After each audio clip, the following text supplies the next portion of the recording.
એટલે હવે રહેવા દીધું. હું જાઉં છું 2 દિવસ, પૂછતાય નહીં ક્યાં જાઉં છું. लेकिन ये साला कर क्या रहा है यहाँ पे? હા તો હવે મહાદેવ મિત્રો, જય ભોળાનાથ અને જય સોમનાથ. જય સોમનાથ એટલા માટે કે આજનો યુટ્યુબનો આપણો આ પહેલો વ્લોગ છે અને આપણે જવાનું છે ધારીથી સોમનાથ હાલીને. નહીં કે ગાડીમાં જે પર સાંભળી લ્યો, ધારીથી સોમનાથ હાલીને જવાનું છે. અને આ પહેલો વ્લોગ છે ને, આખો વ્લોગ તમને જો ગમે ને, મોઢા ઉપર નાની એવી સ્માઈલ આવે ને, તો જ લાઈક કરજો. બાકી જય ભોળાનાથ. હાલો આપણે તૈયારી ચાલુ કરીએ. હા તો સોમનાથ હાલીને જઈએ છીએ. તૈયારીમાં તો જવું પડશે ને, કે નકરો આમ નીકળી જાવ ને. તૈયારીમાં આપણે બીજું કાંઈ નથી કરવાનું, બીજાની જેમ ગાડી ખટારા કે કાંઈ આપણે ભેગું નથી થવાનું. જાત મહેનત જિંદાબાદ. બાપુ ને મમ્મી આવી છે ભેગા, શાક રોટલા અંબી જાય. બાકી કોઈને આપણે હેરાન કરવાનું થતા નથી, બરોબર. ત્યાંનું જે પબ્લિક છે એને હેરાન નથી કરવાનું થતું. સામાન હું છે, હાલો તમને દરેક એવી યાદી કરાવી દઉં. સૌથી પહેલા તો ટોચ લબક ઝબક વાળી ટોચ છે, બરોબર. કારણ કે અંધારામાં જવાનું છે. રાતે પહેલા અહીંથી દલખાણી સુધી હાલી જવાનું છે. દલખાણીયાથી સોમનાથ બીજા દિવસે કાલ સવારે જવાનું છે.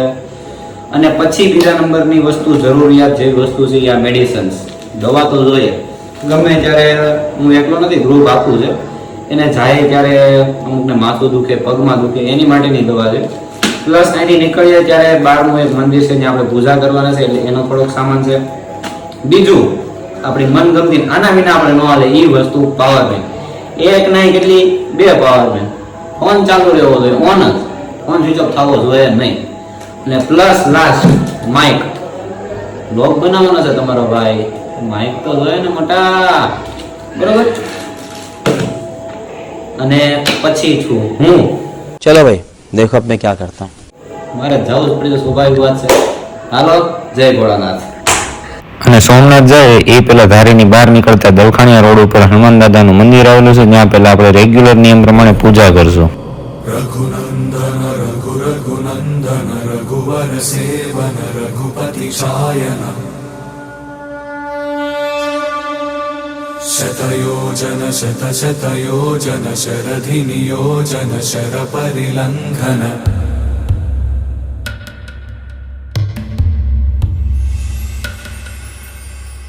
रघुनंदन रघु रघुनंदन रघुवर सेवन रघुपति शायन. હા તો મિત્રો, રાતના વાગ્યા છે 12.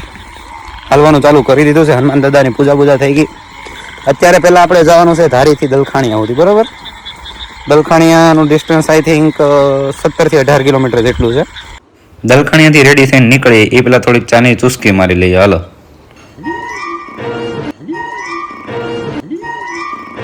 દલખાણીયા ગેટે બધા પૂગી ગયા છે.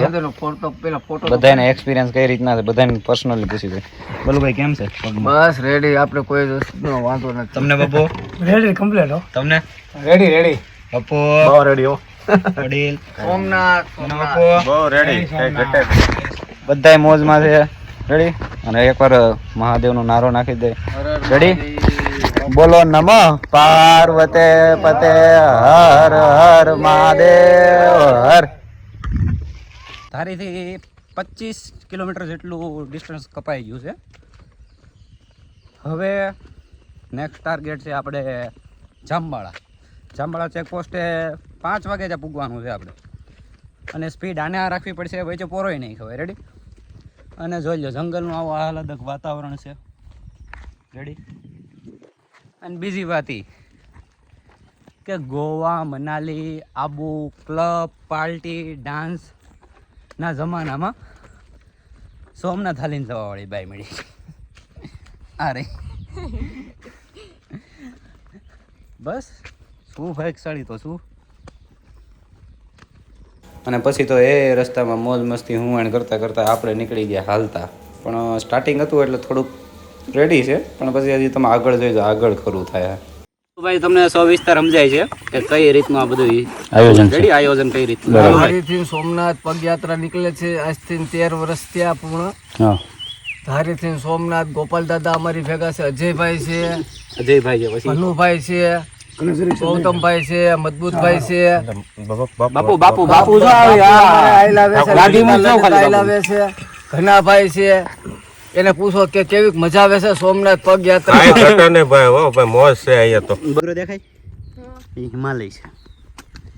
એની પાછળની જ્યાં 3 ટેકરી દેખાય નહીં, એ માઉન્ટ એવરેસ્ટ છે. અને આ છે એ જમ્મુ કાશ્મીર છે.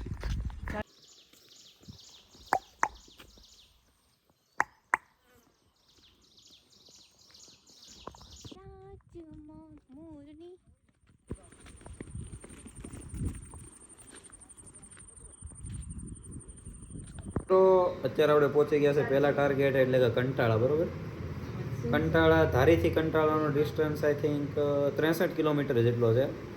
અને અમે 8:30 વાગ્યાના પહોંચી ગયા હતા. રસ્તા ઉપર બ્લોગના શોર્ટ્સ લેવા હતા, પણ એમાં કઈ રીતનું હતું, વરસાદ એક ધારો કન્ટિન્યુ ચાલુ હતો. ઠેઠ સાપનેસથી વરસાદ ચાલુ હતો, ત્યાં કંટાળા પહોંચ્યા ને ત્યાં સુધી વરસાદ આમ તો ન નડ્યો, મજા આવી. પણ એક વસ્તુમાં બહુ હેરાન કર્યો. અહીંયા તમને દેખાડું. कोई हमको अस्पताल पहुंचा दो भैया, આ જો बहुत दर्द हो रहा है भैया. આ નહીં જો, હાવ ફ્રીઝ કરી નાખ્યા છે આ પગને હાવ. હવે કાલનો દિવસ જોઈએ, અત્યારે તો સુઈ જવાનું છે. અને કાલ સવારે વહેલું 2-3 વાગે નીકળવાનો પ્લાન છે, ઉઠાય તો. હાલો, કાલે મળીએ.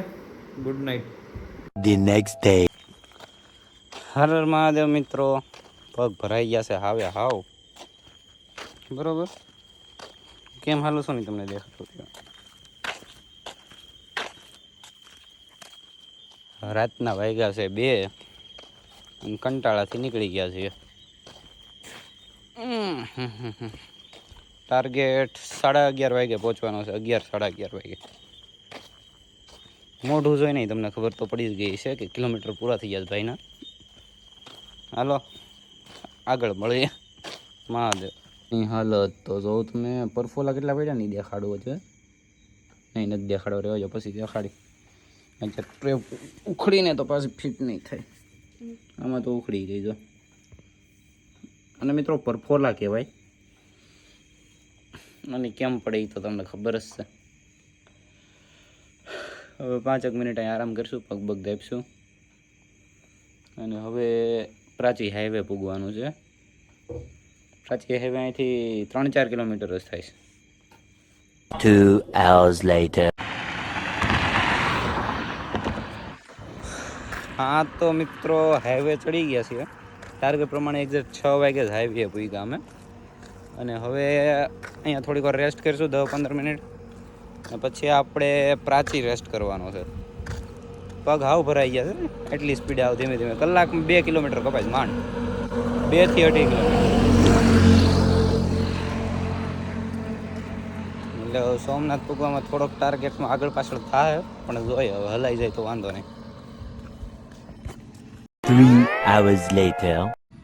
સવારના 7:45 થયા છે અને પ્રાચી પૂગી ગયા છે. એક ધારો આવેલા એટલે કંઈ વાંધો ન થયો. અને છેલ્લા 6 વર્ષથી હું હાલું છું, એમાં પહેલી વાર 8 વાગ્યામાં પ્રાચી પૂગ્યા. પહેલી વાર. બાકી મોસ્ટ ઓફલી ટાઈમ 10 વાગી જાય, બપોરના 11 વાગી જાય. અને પહેલાં આવ્યો તો ત્યારે 10 વાગ્યા હતા. હાલવામાં બરોબર છે. એક ધારો ગાંધેથા થોડી ઘણી આરામ કર્યો તો એ પછી ત્યાંથી એક ધારો 8 કિલોમીટર હાલતા રહ્યા. 8 નહીં, 8 કિલોમીટર એક ધારો સ્પીડમાં વાગે. હવે મળીએ આગળ. અહીંયા તો દરિયા પગ આવ એંગી ફેફે દરિયા પગ. પછી તો એ રસ્તામાં હુવાણ કરતા ધીમે ધીમે કાસબંધ જેમ હાલતા હતા. આવી રીતના મજાક મસ્તી કરતા હતા. માણા મળે તો માણા ને કૂતરા મળે તો કૂતરાની. અને પછી પૂગી ગયા આપણે સોમનાથ. પહોંચી ગયા છીએ સોમનાથ ફાઇનલી. બસ હવે 1/2 કિલોમીટર રહ્યું મંદિર. મંદિરે દર્શન કરી લઈ અને પછી થવાનું છે રિટર્ન. કિલોમીટર થઈ ગયા પૂરા, એટલે વધારે લાંબી કાંઈ વાત નહીં કરું. મહાદેવ. અને સોમનાથ મહાદેવના દર્શન કરીને આપણે રિટર્ન થઈ ગયા ધારી તરફ જવા માટે. બોલાવી લીધો હતો આપણા સારથી મિત્ર પિયુષને અને રવિને. આવી ગયા હતા તેડવાને, પછી પહોંચી ગયા આપણે ઘરે. હા તો મિત્રો હર હર મહાદેવ. સોમનાથથી આજે ને આજે રવિવારે રિટર્ન થઈ ગયા ને આવી ગયા આપણે. વેર તો કેવો બાવા જેવું લાગુ છું ને, અંધાકી ગયા છે. વ્લોગમાં કંઈ એન્ટરટેનમેન્ટ નહોતું ખબર, પણ પહેલો વ્લોગ છે એટલે શીખીએ થોડું ઘણું. હા તો હર હર મહાદેવ મિત્રો, આ યુટ્યુબનો આપણો પહેલો વ્લોગ હતો.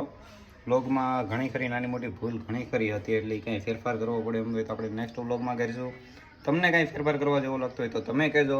બાકી આ વ્લોગને લાઇક કરીજો, કોમેન્ટ કરીજો, શેર કરીજો તમારા બધા ફ્રેન્ડને. આપણી ચેનલ છે અને ચેનલને સબસ્ક્રાઈબ કરવાનું ન ભૂલતા ને. યુટ્યુબના આ પહેલો વ્લોગ છે એટલે લાઇક કરી દેજો અને કોમેન્ટમાં લખી જાઓ હર હર મહાદેવ.